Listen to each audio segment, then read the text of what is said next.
ولك الملك كله وبيدك الخير كله وإليك يرجع الأمر كله أشهد أن لا إله إلا الله وحده لا شريك له وأشهد أن محمدا عبده ورسوله صلى الله عليه وعلى آله وأصحابه ومن تبعهم بإحسان إلى يوم الدين وسلم تسليما كثيرا.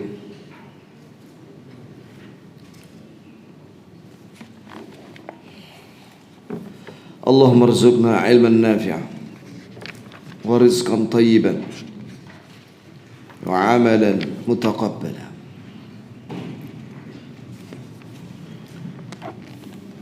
ثم أما بعد. Berkata penulis kitab Al-Qaul Mubin fi Akhta'il Musallin hafizahullah ta'ala, di sini halaman 85 masih tentang sutrah.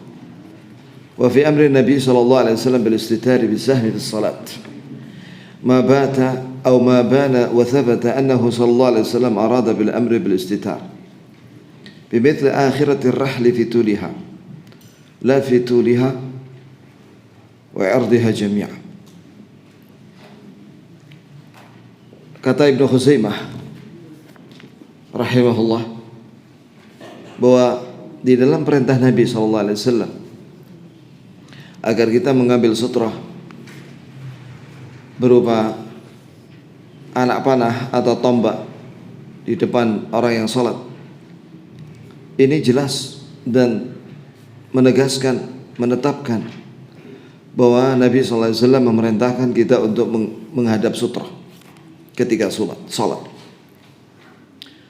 dengan setinggi buntutnya kuda yang dikatakan di sini tingginya 46,2 cm.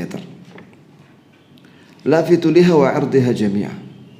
Ini hanya panjangnya saja dari tanah ke atas, bukan dua-duanya panjang dan lebarnya. Jadi yang menjadi ukuran itu panjangnya.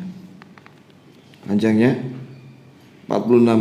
minimal 46,2 cm. Bukan lebarnya.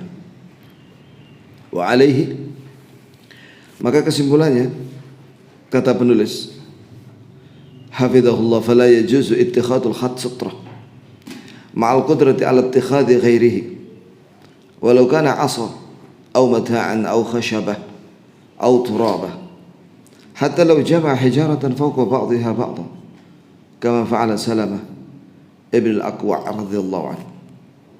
Maka kesimpulannya, tidak boleh seorang menjadikan garis di tanah sebagai sutra atau pembatas,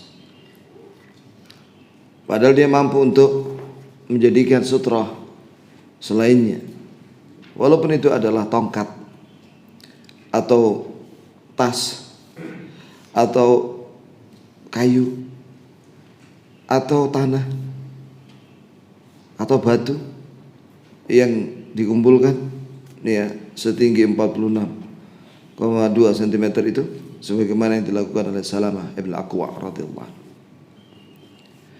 Jadi garis yang ada di karpet itu ya ikhwan, itu bukan sutra karena tidak memenuhi syarat ketinggian minimal. ومن الجدير بالذكر أن حديث اتخاذ الخط سترة ضعيف أشار إلى ضعف سفيان بن عيينة والشافعي والبغوي وغيرهم، وقال الدارقطني لا يصح ولا يثبت، وقال الشافعي في سنن حرملة ولا يخط المصلي بين يديه خطا إلا أن يكون ذلك في حديث ثابت فيتبع. Maka di sini ditegaskan lagi bahwa hadis tentang menjadikan garis di tanah sebagai sutra itu adalah lemah, sebagaimana diisyaratkan kelemahannya oleh Sufyan bin Uyainah Sufyan bin Uyainah ya ikhwan, seorang alim ahli hadis di Mekah, dan dia gurunya Imam Syafi'i. Dan juga Imam Syafi'i menyatakan bahwa hadis sutra dengan garis itu di tanah adalah lemah. Begitu pula Imam Al-Baghawi rahimahumullah jami'ah wa ghairuhum, dan yang lainnya. Imam Ad-Darqutni yang digelar oleh para ulama Amirul Mukminin fil hadis mengatakan bahwa hadis garis di tanah itu tidak sah dari Nabi SAW. Berkata Imam Syafi'i dalam Sunan Harmalah, tidaklah seorang yang sholat itu bikin garis di depannya, iya, kecuali kalau memang hadisnya itu sah, boleh diikuti. Tapi ternyata hadisnya tidak sah, dan tidak ada ulama yang mengatakan sah.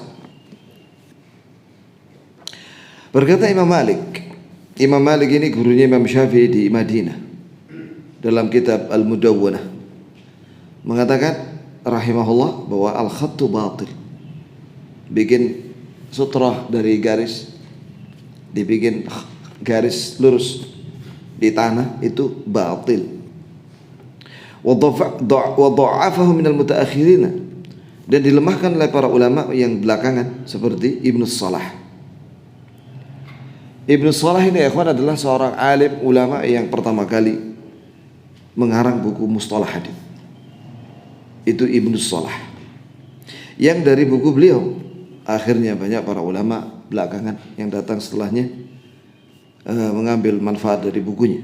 Kemudian Imam An-Nawawi, ma'ruf Imam An-Nawawi, wal Iraqi, dan juga Imam Al-Iraqi yang terkenal mentakhrij hadis-hadisnya Ihya Ulumuddin, yang ternyata 80% hadisnya adalah lemah dan palsu atau lemah sekali.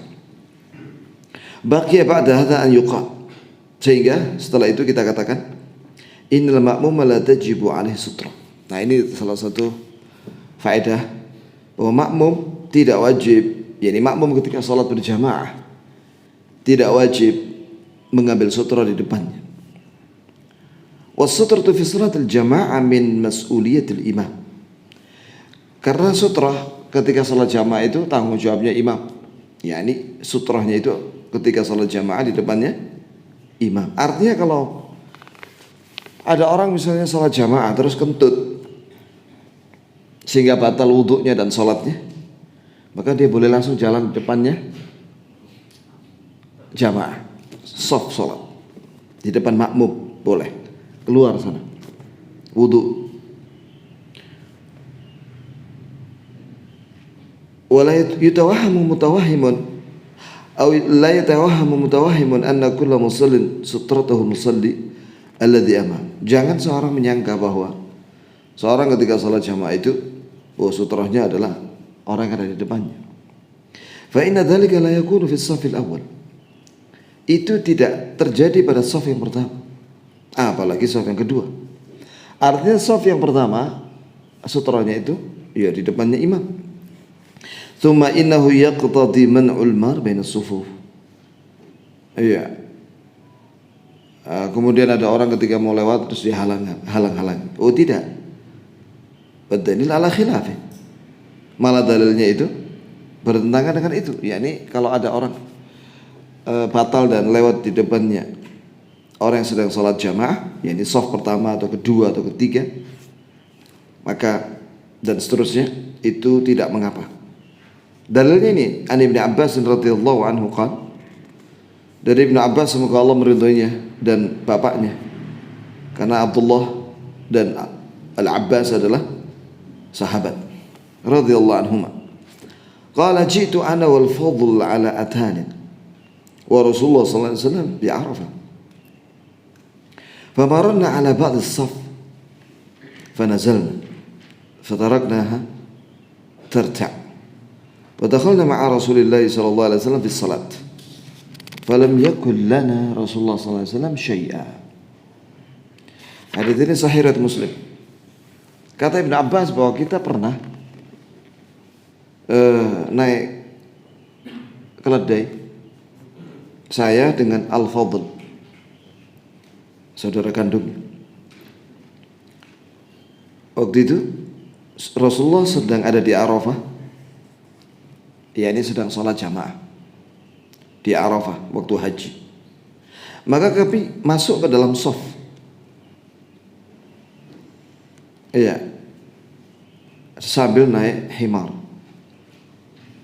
Ya karena waktu itu kan belum ada bangunan sama sekali, kayak Masjid Namiro itu belakangan.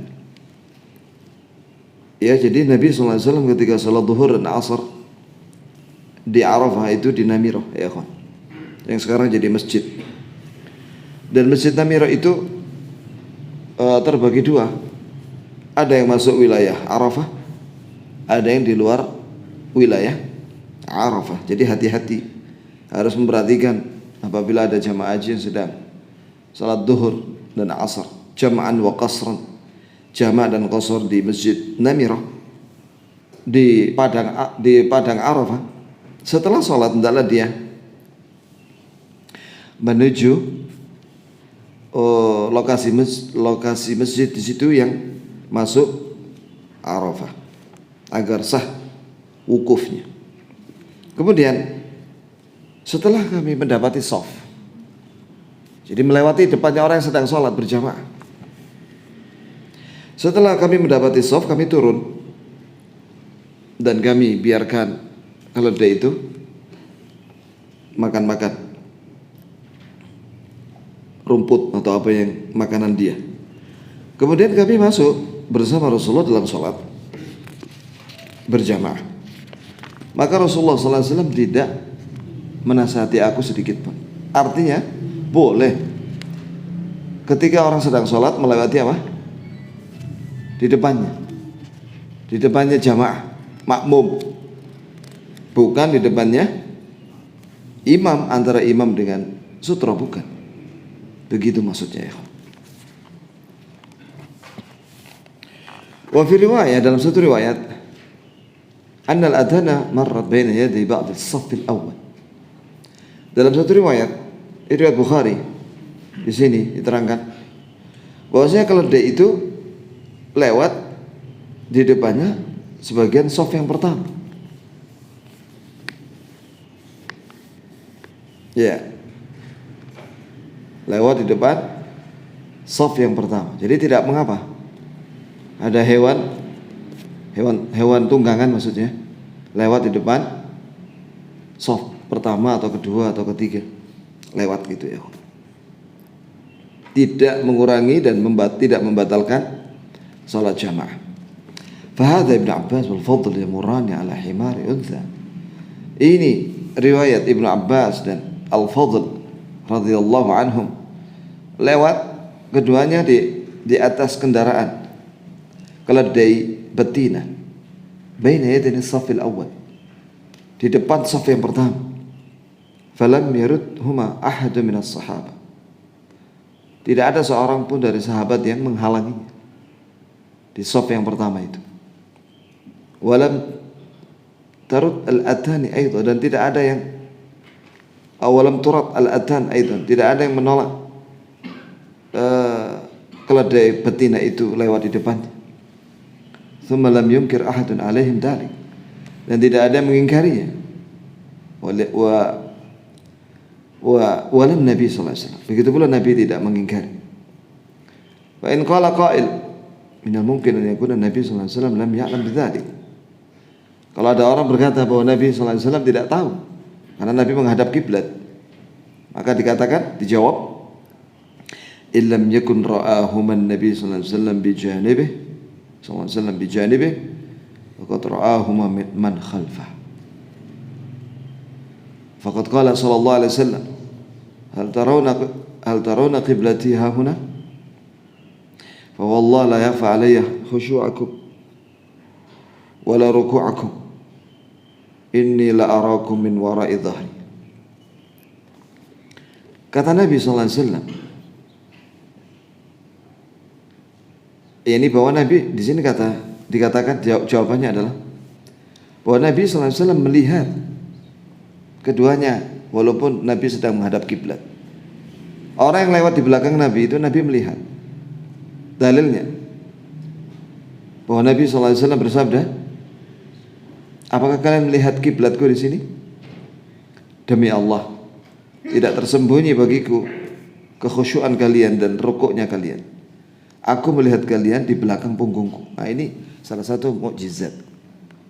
Jadi Nabi kalau ke depan, ketika sholat jamaah itu menghadap ke depan, ke kiblat, Nabi itu bisa melihat sahabatnya yang ada di belakang. Walaupun tidak ada cermin di depannya Nabi. Mana ada cermin di depan Nabi ketika sholat? Ya, Nabi melihat. Inilah arakum, sungguh saya melihat kalian. Itu. Walaupun matanya Nabi menghadap ke tempat sujud. Ini khusus untuk Nabi, akhi. Kalau kita orang nggak lihat sama sekali. Ayo. Qala Ibnu Abdul Bar. Qala Ibnu Abdul Bar, berkata Ibnu Abdul Bar, seorang ulama Malik dari mazhab Malikiyah yang mensyarahkan hadis Muwatta Imam Malik. Hadis Ibnu Abbas hadza radhiyallahu anhuma yakhussu hadis Abi Sa'id. Idza kana ahadukum yusalli fala yada' ahadan yamurru bayna yadayhi. Fa inna dhalika makhsus bil imam wal munfarid. Fa amal ma'mum fala yadurruhu man marra bayna yadayhi. Kata Ibnu Abdul Bar rahimahullah bahwa hadis Ibnu Abbas ini, yakni hadis Ibnu Abbas dan Al-Fadl tadi yang naik keledai betina melewati jamaah shaf, ini mengkhususkan hadis Abi Sa'id Al-Khudri yang berbunyi, kata Rasulullah, jika seorang di antara kalian salat, jangan biarkan seorang pun lewat di depannya. Ini hadis Abi Sa'id ini khusus bagi imam dan orang yang sholat sendirian. Jelas ya kan? Jadi bagi imam dan orang yang sholat sendirian dan dia sudah menghadap ke sutra, maka apabila orang lewat di depannya imam atau di depan orang yang sholat sendirian, maka halangilah, cegahlah dia lewat. Fa'amal makmum, adapun makmum tidak mengapa. Ini makmum ketika sholat di shaf pertama, 2, 3 dan seterusnya, jika ada yang lewat di depannya, ya tidak mengapa, biarkan dia lewat. Begitu ya. Karena dalilnya hadis Ibnu Abbas ini. Qala wa hadza kulluhu la khilafa fihi bainal ulama. Kata Ibnu Abdul Bar bahwa ini tidak ada khilaf di antara ulama. Yani boleh seorang melewati di depan orang yang sholat, makmum yang sedang sholat. Wa minhu ta'lam anna salat al-jamaah salat wahidah bil adad. لا أنها صلوات بعدد من فيها ولذا اكتفى بها بسترة واحدة ولو كانت صلوات لاحتاج كل من فيها إلى سترة. Ini dijelaskan dalam Fathul Bari atau Faidul Bari. Fathul Bari. Dari sini kita bisa tahu, ini dari penjelasan di atas ini, bahwa salat jamaah itu adalah satu salat dengan jumlah yang banyak. Bukan dia itu bermacam-macam salat, banyak salat dengan jumlah di dalamnya, bukan. Oleh karena itu cukup satu sutrah di depan imam. Sekiranya salat jamaah itu adalah yang dihitung adalah jumlah makmumnya, maka setiap makmum harus masang sutroh di depannya. Ternyata tidak demikian. Bahwa sholat jamaah itu satu sholat yang diikuti orang banyak, sehingga cukup satu sutroh. Kemudian di sini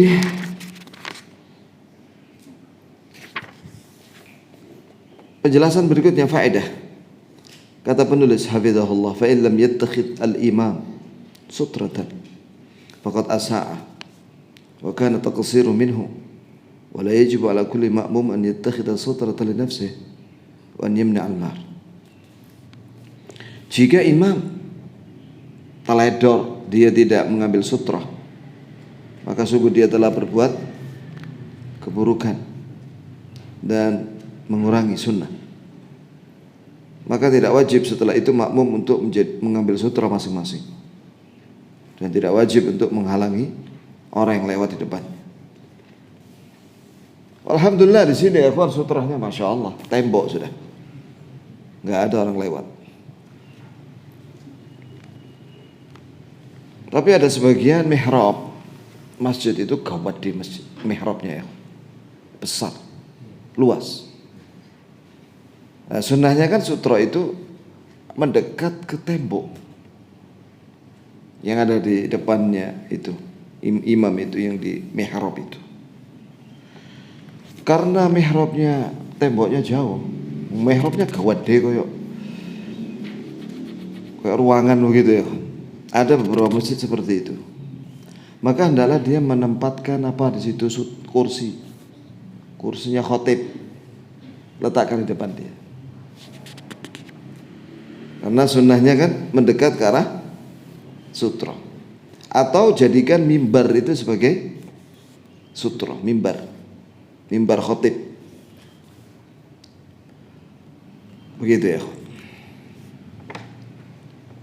Kemudian masalah, idza qama al-masbuq yaqdi ma fatahu mal imam kharaja an kaunihi ma'muma famadha yaf'al? Qala al-imam Malik la ba's an yanhaza alladhi yaqdi ba'da salam al-imam ila ma qurba minhu min al-asatib bayna yadayhi wa an yaminihi wa an yasarihi wa ila khalfihi yuqahqiru qalilan yastatiru biha idza kana dhalika qariba wa in bauta aqama wa dara al-mar juhdahu.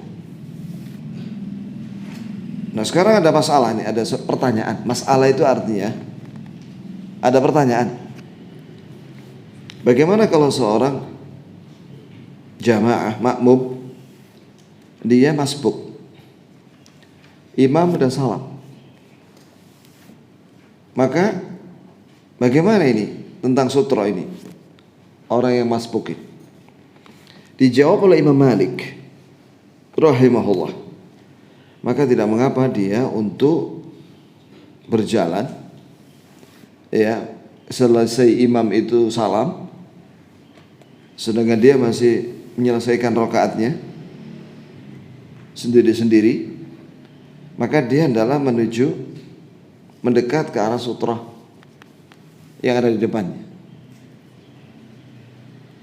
Apakah itu tiang masjid yang ada di kanan atau kirinya atau di belakangnya, sehingga dia jalan mundur ke belakang sedikit untuk menjadikan itu tiang sebagai sutra jika sutranya dekat.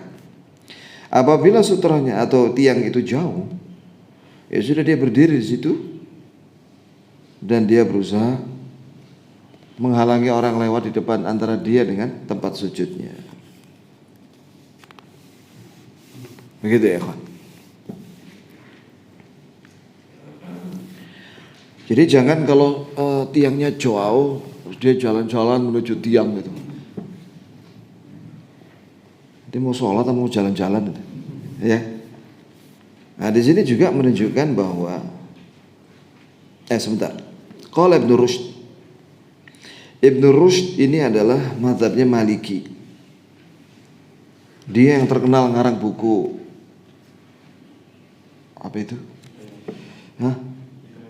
Bidayatul Mujtahid wa Nihayatul Muqtasid. Itu adalah buku yang isinya tentang perbandingan mazhab dalam fikih. Iya ya. Ibnu Rushd rahimahullah menyatakan, "Idza qama liqada'i ma fatahu min salatihi, fa in kanat biqurbihi sariyah, sara ilaiha, wa kanat sutratan lahu fi baqiyati salatihi, fa lam takun biqurbi sariyah, shalla kama hu, wa dara'a man yamurru baina yadayhi mastata', wa man marra baina yadayhi fa huwa athim, wa amma man marra baina as-sufuf, idza kana al-qawmu fi as-salati ma'a imamihim, fala haraja 'alayhi bi dhalik, li'anna al-imam sutratun lahum." Wabillahi taufiq. Ini dalam kitab Fatawa Ibnu Rushd. Kata Ibnu Rushd, beliau mengatakan begini, apabila seorang masbuk menyelesaikan sholatnya, imam sudah salam, maka jika dia dekat dengan tiang, yakni sutroh, tiang masjid, silakan dia berjalan menuju tiang itu atau tembok atau punggungnya orang, ya gitulah maksudnya. Yang penting dia mendekat ke arah sutroh yang ada di depannya atau kanannya atau kirinya, sehingga tiang itu menjadi sutroh baginya di sisa sholatnya. Tapi jika tidak ada sutroh yang dekat, tiang yang dekat dengannya, ya sudah dia berdiri di situ. Iya, nggak usah berjalan-jalan menuju tiang yang jauh. Tapi dia berusaha menghalangi orang yang lewat di depannya, antara dia dengan tempat sujudnya. Barang siapa yang melewati orang yang masbuk, antara orang yang sholat itu dengan tempat sujud, maka dia berdosa. Dosa, termasuk dosa besar. Adapun melewati di depan soft sholat, apabila dalam sholat berjamaah, maka tidak apa-apa, kata beliau. Sebab imam sutroh, ini di depannya imam itu sutroh bagi makmum. وهذا الذي قاله الإمام مالك وتبعه عليه ابن رشد الذي لا ينبغي خلافه وذلك لأن المسبوق دخل في صلاته كما أمر وليس عليه بذلك سترة وحالته مشابهة لمن اتخذ دابة سترة فانفلتت فليس مقصرا في تلك الحالة. Ini ya kawan, apa yang dikatakan oleh Imam Malik dan diikuti oleh Ibnu Rushd tadi rahimahumullah, maka jangan ditentang. Sebab seorang yang masbuk ini telat sholat jamaah, telat dia, ya, tapi masih dapat beberapa rakaat, maka dia masuk ke dalam sholat itu sebagaimana diperintahkan. Kemudian ketika salam, maka dia kan tidak punya sutroh, nggak punya penghalang. Maka orang itu kondisinya seperti seorang yang sholat menghadap sutra berupa hewan, himar atau kuda misalnya, ya, atau yang lainnya. Kemudian atau kambing, sutrohnya itu loh kambing. Nah, tiba-tiba kambingnya itu pergi. Maka tidak dikatakan orang itu muqassir atau mengurangi kewajiban sutra, bukan, karena dia nggak salah, dia sudah berusaha tapi kambingnya pergi atau punggungnya orangnya pergi. Ya sudah, sholat di situ karena sutranya jauh, selesaikan sampai salam. ولكن إن تيسر له اتخاذ السترة لئلا يوقع المارين في الإثم فعليه أن يفعل ذلك وإن لم يتيسر رد المار بنيته. Tapi jika dia memungkinkan untuk mengambil sutra apa saja, ya misalnya masbuk ini musafir, dia bawa tas koper, ya misalnya, tas koper, tas kopernya ada di sampingnya, dia masbuk. Selesai imam salam, maka dia ambil ini tas kopernya, diletakkan di depan. Nah, seperti itu. Contohnya seperti itu. Atau dia punya tas yang lainnya, supaya orang yang melewat di depan dia tidak berdosa. Hendaklah dia melakukannya, yaitu mengambil sutra, apapun yang bisa dijadikan sutra. Jika memang tidak bisa karena nggak ada sutra yang lainnya, tetap dia menghalangi orang lewat di depannya antara dia dengan tempat sujudnya. Jadi yang dimaksud dengan orang yang sholat masbuk dan tidak punya sutra, karena memang sutranya jauh, tetap dia menghalangi orang lewat apabila dia lewat persis di depan dia, antara dia dengan tempat sujud. Tapi kalau orang lewat sana jauhnya 3 meter, ya nggak usah dihalangi ya. Memang itu hak dia lewat. Faham ya maksudnya? Saya ada orang sholat di situ ya, karena hari Jumat. Ba'da Jum'ah. Sholat di belakang situ. Kan ini hijab kan tidak ada kalau Jumatan toh. Terus orang lewat di sini, lewat sini, mau keluar boleh. Jauh jaraknya. Yang dilarang itu lewat persis di depannya, antara dia dengan tempat sujud. Wal-inhiraf, al-inhiraf, sekarang ada faedah. Al-inhiraf anil qiblah, melenceng dari kiblat. Mimma yahuzzu fi an-nafs anna akthara masajidina al-qadimah li'adam tawafur al-adawat ad-daqiqa fi tahdid al-qiblah tajiduha munharifa anha inhirafan yakunu fahishan ahyan mimma اضطر بعض القائمين على أمرها إلى اتخاذ حبال خاصة مدوها في الأرض ليحددوا بها القبلة تحديدا أقرب إلى الصواب. وهذه الحبال هي غير الحبال التي اخترعت مؤخرا ومدت في المساجد بقصد تقويم الصف.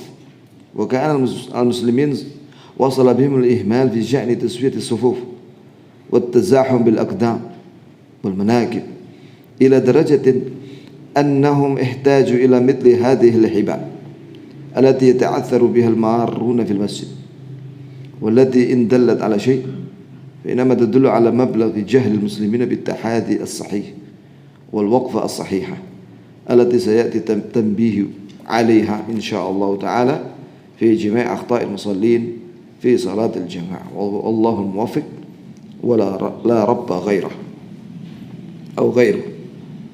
Ya, tentang melenceng dari arah kiblat. Bahwa dulu masjid-masjid yang kuno, karena zaman dahulu itu tidak ada peralatan untuk mendeteksi arah kiblat dengan teliti, maka setelah ditemukan peralatan ya yang canggih sehingga bisa menentukan arah kiblat dengan pas, maka ternyata masjid-masjid itu arah kiblatnya itu melenceng sangat jauh, sehingga sebagian pengurus masjid mereka membuat tali secara khusus. Tali itu diletakkan di tanah untuk menentukan arah kiblat yang benar. Maka tali-tali ini yang menunjukkan arah kiblat bukanlah pembatas-pembatas tali-tali yang sekarang sedang diletakkan kayak lakban begitu ya, diletakkan di setiap shaf di masjid-masjid. Tujuannya untuk meluruskan shaf. Kenapa yang demikian terjadi? Karena kaum muslimin mereka tidak mengerti tentang pentingnya meluruskan shaf dan merapatkan aqdam, yaitu kaki dan mata kaki.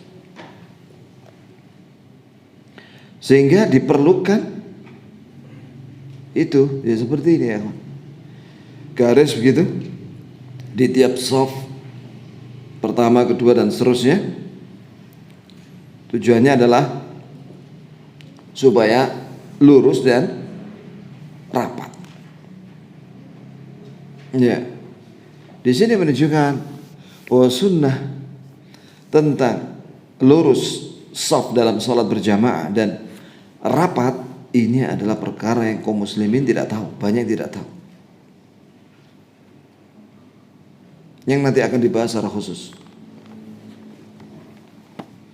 Jadi sunnahnya ya kawan, kalau sholat jamaah itu lurus dan rapat dengan menempelkan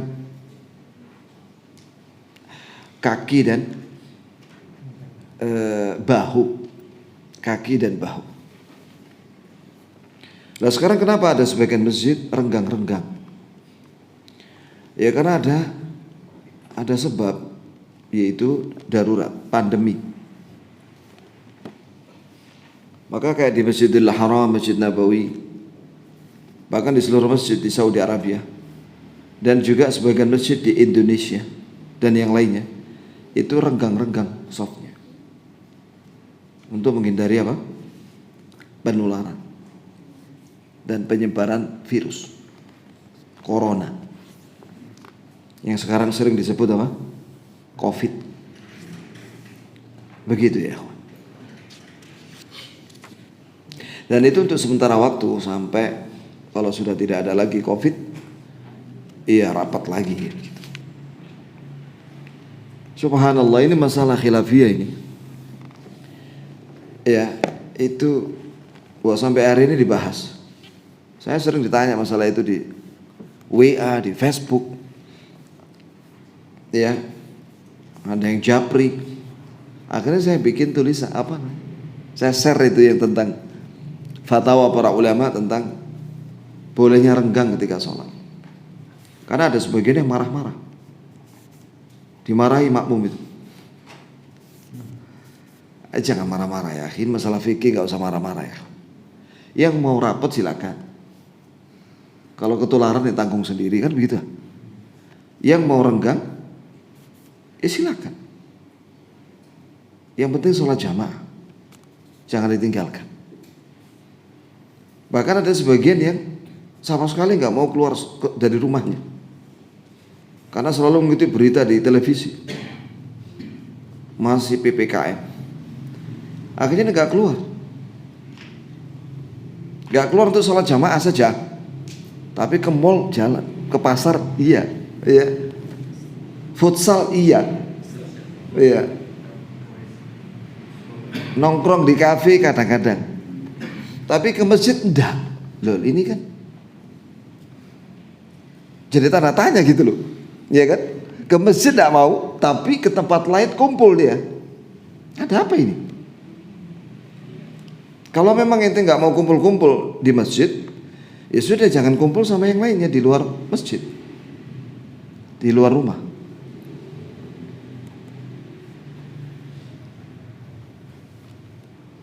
Allah musta'an. Masih ada waktu kah ya?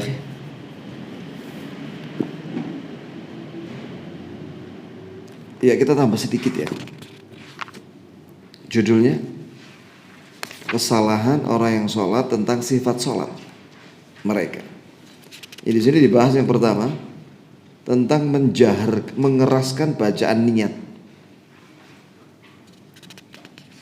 dan ada yang mewajibkan itu. Kata penulis, al-jahru bin niyati la yajib wa la yustahab bittifaq ulama muslim. Mengeraskan bacaan niat, yakni usolli fardal maghribi 3 raka'atin dan seterusnya, itu tidak wajib dan tidak disunnahkan berdasarkan kesepakatan ulama kaum muslimin. Bahkan al-jahiru bin niyyah mubtadi' atau mubtadi' mukhalifun lisyariah. Bahkan mengeraskan bacaan niat itu perkara yang dikarang-karang, yaitu bid'ah. Bahasa syar'inya bid'ah. Perkara yang dikarang-karang dalam agama itu, bahasa syariatnya adalah bid'ah, dan itu menentang syariat. Subhanallah, ini benar ya kan, apa yang dinyatakan oleh penulis ini. Hafidhahum. 4 madhab, Abu Hanifah, Malik, Syafi'i, Ahmad, dan yang sezaman dengan mereka, bahkan murid-murid mereka, semuanya tidak ada yang mengatakan usalli wala nawaitu. Antum cek di bukunya Imam Syafi'i, Al-Um, di bab sholat. Beliau mengatakan bahwasanya niat itu ketika sholat berbarengan dengan takbiratul ihram. Apa takbiratul ihram itu ya kawan? Mengucapkan Allahu Akbar. Lah kalau berbarengan, mana bisa mengucapkan usolli? Ini Imam Syafi'i. Ini perkataan Imam Syafi'i yang ditulis oleh muridnya dalam kitab Al-Um. Jadi kitab Al-Um itu bukan tulisan Imam Syafi'i, tapi itu tulisan muridnya. Jadi Imam Syafi'i itu ceramah, hafalan, tidak pakai buku dia. Ya, ditulis oleh muridnya, banyak muridnya. Nah, ada yang lengkap, nah, yang sekarang ini sudah di mana-mana buku itu Al-Um judulnya. Itu tulisan muridnya. Bayangkan ya, kawan. Ceramahnya Imam Syafi'i ditulis oleh muridnya menjadi satu buku besar dari hafalannya. Imam Syafi'i gak bawa buku. Para ulama dahulu itu kalau ceramah gak bawa buku, hafal mereka. Yang bawa buku cuma Imam Ahmad. Ada beberapa yang lainnya sedikit. Yang lainnya dari hafalan. Bayangkan. Bahkan Imam Al-Barqani, muridnya Imam Ad-Daruqutni rahimahullah, itu pernah ditanya oleh muridnya, gurumu Imam Ad-Daruqutni ketika menyampaikan tentang ilal fil hadis, kan ada buku ilal, penyakit-penyakit hadis yang ditulis oleh Imam Al-Barqani dari gurunya Imam Ad-Daruqutni. Apakah beliau membaca dari kitab atau dari hafalannya? Imam Ad-Daruqutni ketika menyampaikan itu ilmu ilal itu, kata dia dari hafalannya. Ilmu ilal itu ilmu yang paling sulit dalam ilmu hadis, karena itu membahas tentang penyakit sanad dan matan. Ya. Nah sekarang ini yang sudah dicetak kitab ilal itu, dulu waktu saya masih kuliah itu ada kurang lebih 11 jilid. Itu belum lengkap. Tidak tahu sekarang apakah sudah lengkap. Kalau lengkap mungkin bisa 20 jilid. Bayangkan kayak apa itu hafalannya Imam Ad-Daruqutni. Begitu pula para imam yang lainnya. Mereka itu dahulu otak mereka itu seperti komputer.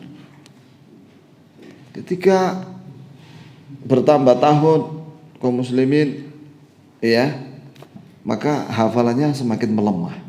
Allah alam apa sebabnya? Ya kalau dahulu mungkin makanannya itu bersih gitu ya, higienis, tidak ada micin, ya. Sekarang kebanyakan micin kita orang ini, sehingga otak ini susah ngapal,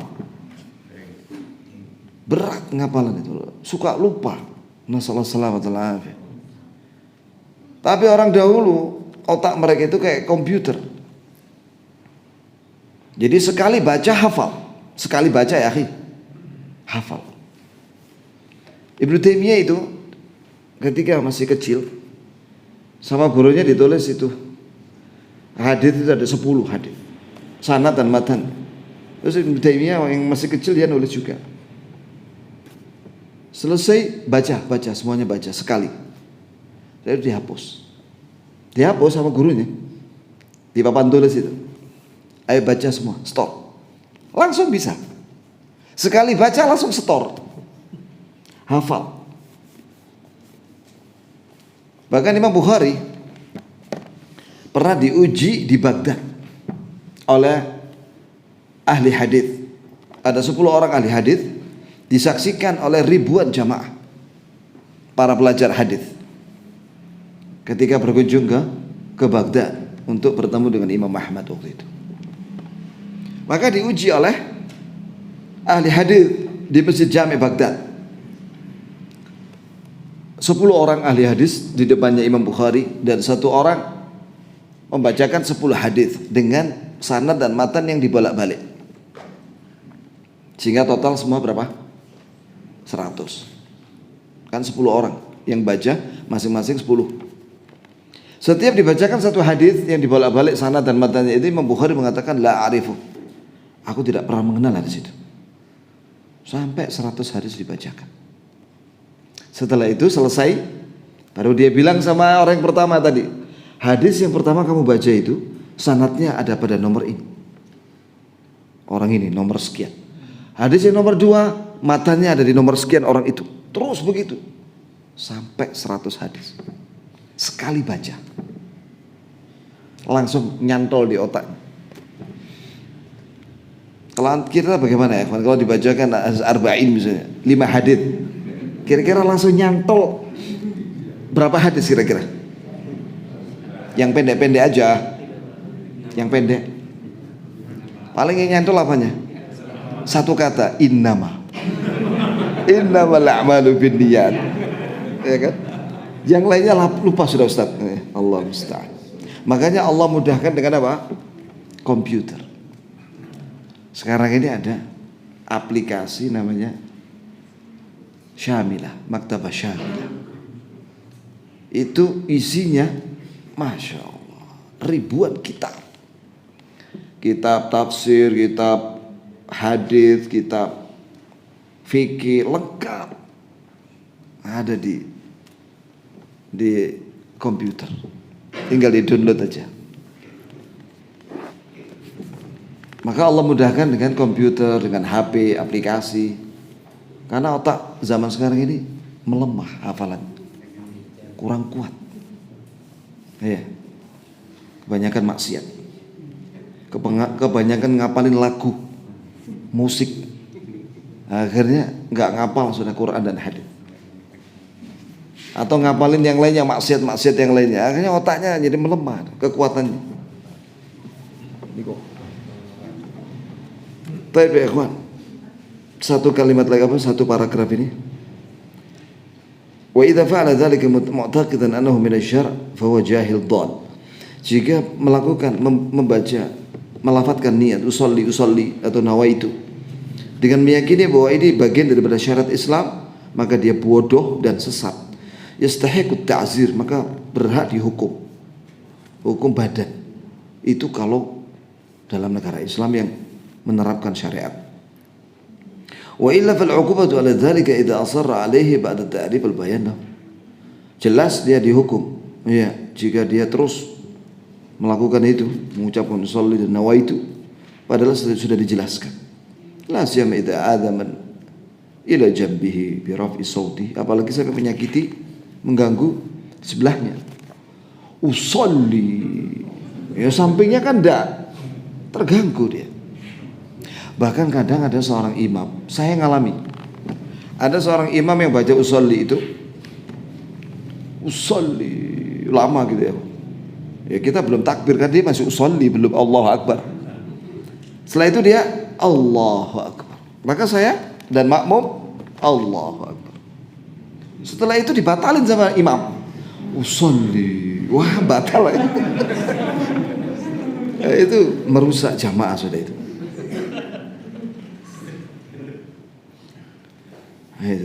Ragu dia akhir. Sah apa enggak tadi usolli dia. Itu muskilah. Mempersulit diri. Yang repot kalau nggak hafal lafadz usollinya, akhirnya nggak sholat ya. Atau baca dulu usolli ya, baru Allah. Nah, ini mempersulit diri. Ya sampai di sini ya kawan, barangkali ada yang mau bertanya. Barakallah li wa lakum fi afiyah.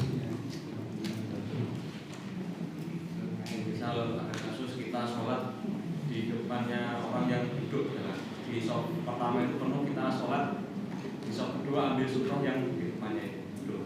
Ya.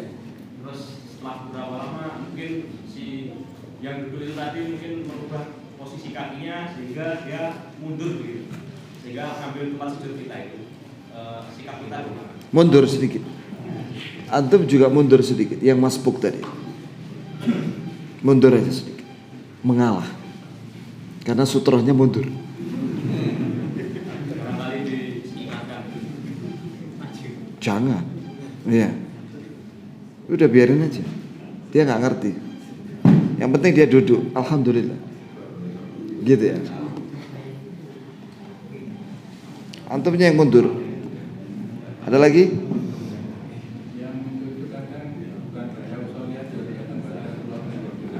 Gak denger aku, Pak.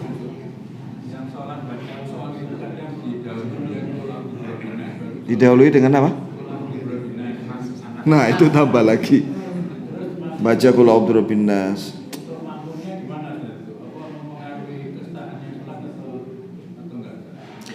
Kalau sholatnya sih sah.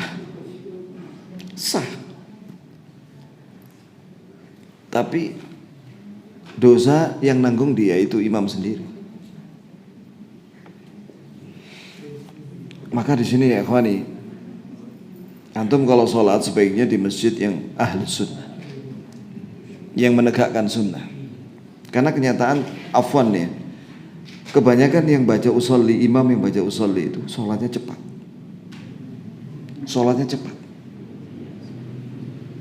Iya.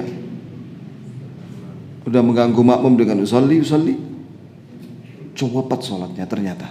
Kita baru apalagi sholat duhur asar gitu, baca al-fatihah, belum selesai al-fatihah dia udah ruku. Terus kita mau ruku udah berdiri deh. Tidak, jangan sholat di belakang dia. Kalau ada masjid lain yang imamnya lebih tenang, carilah masjid itu walaupun agak jauh sedikit. Dan bagi ikhwan-ikhwan yang mau cari rumah, mau beli rumah maksudnya atau ngontrak, carilah kontrakan yang dekat masjid ahli sunnah. Karena kita itu tinggal di rumah itu bukan sekedar untuk tidur aja. Karena kita juga tujuannya supaya mudah sholat jamaah. Begitu ya ikhwan. Karena kalau antum afwan di sebagian masjid itu mengganggu tetangga. Antara azan dan qomah teriak-teriak. Juga sebelum azan sudah teriak-teriak. Mengganggu pokoknya. Bukan hanya mengganggu kita, mengganggu keluarga kita juga ketika sholat. Terganggu. Maka carilah masjid yang ahli sunnah yang tidak mengganggu. Begitu ya akhi. Hukumnya kalau mau sholat bersiwak gitu. Sebenarnya Nabi SAW menyatakan laula an asyqa ala ummati la amartum bisiwaki ma'a kulli wudu' inda kulli salat. Sekiranya tidak memberatkan umatku, saya perintahkan umatku untuk bersiwak ketika wudu mau sholat. Jadi kalimat laula an asyqa ala ummati la amartum bis ma'a kulli wudu, ini kalimat ma'a kulli wudu ini tambahan riwayat. Jadi sebaiknya siwak itu ketika wudu, bukan ketika mau sholat. Karena memang ada riwayat kalimat ma'a kulli wudu ini nggak ada di beberapa riwayat. Tapi tambahan ini riwayat terpercaya, berarti melengkapi. Jadi sebaiknya kalau bersiwak itu ketika wudu. Begitu ya. Ini kalau ada orang melakukan itu ketika sholat, biarkan saja. Gitu. Karena kita kalau bersiwak ketika wudu kan bisa dibersihkan setelah siwak. Siwaknya dibersihkan. Nah kalau ketika sholat, mau sholat, ngene dilebono gini, ya kan? Beda sudah aromanya. Allah musta'an.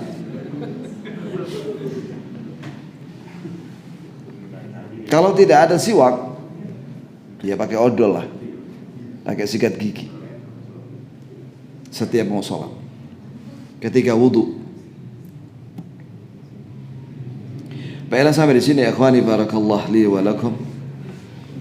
Nasallahu salamatul afiyah. Kita mohon kepada Allah Azza wa Jalla agar Allah memberi kita semua kebaikan dunia akhirat dan dijauhkan dari segala keburukan dunia akhirat. Allahumma inna nas'aluka bisairi asma'ikal husna wa sifatikal ula Rabbana atina fid dunya hasanah wa fil akhirati hasanah wa qina adzabannar. Subhanakallahumma bihamdik asyhadu an la ilaha illa anta astaghfiruka wa atubu ilaik. Assalamualaikum warahmatullahi wabarakatuh.